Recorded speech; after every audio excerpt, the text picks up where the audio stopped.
El secret de la Bocamina. Hi havia una vegada 4 amics molt especials. La ballarina Dina, la sirena Lena, que escoltava els sorolls de l'aigua i entenia les emocions com ningú, la princesa Fresa, valenta i reflexiva, i el caragol Pol, tranquil i pacient, que sempre pensava abans d'actuar. Vivien prop de les muntanyes i d'un riu que moltes vegades estava sec. Quan l'aigua faltava es posaven un poc tristos, perquè sabien que era molt important. Un matí, la ballarina Dina ballava contenta, però de sobte va notar una emoció molt estranya. Estic preocupada, el riu està quasi sec. Jo també ho noto. L'àvia està cansada perquè no la cuidem prou. La princesa Fresa va proposar anar fins al castell de Maúz, on, segons les llegendes, es guardaven els secrets més antics sobre la natura. Pol, encara que anava lent, va dir: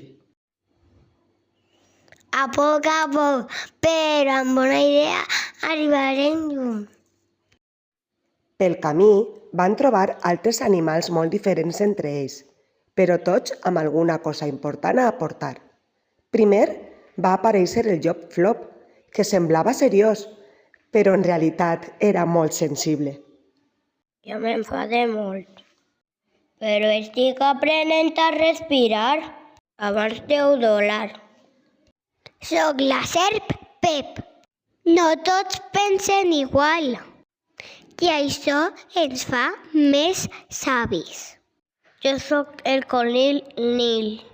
Sóc molt ràpid i puc avisar a tothom.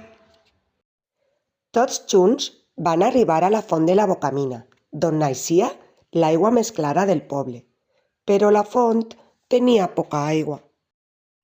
La princesa Fresa va parlar amb calma.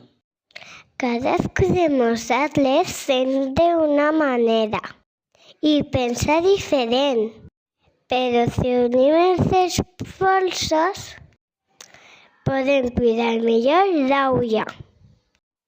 Així va decidir tancar aixetes, reutilitzar l'aigua de la pluja, compartir-la amb respecte i ensenyar als altres a fer el mateix. La ballarina Dina va ballar d'alegria, la sirena Lena va cantar feliç, el caragol Pol va somriure amb serenitat i tots van sentir una emoció nova, l'esperança. Amb el temps, el riu va començar a portar més aigua, la font de la Bocamina va tornar a brollar i al castell de Maúz es va contar la història d'uns amics que, sent diferents, van aprendre a cuidar el que és de tots, l'aigua. I així, entre emocions, respecte i goteta a goteta, van fer un món millor. I conte contat, ja s'ha acabat.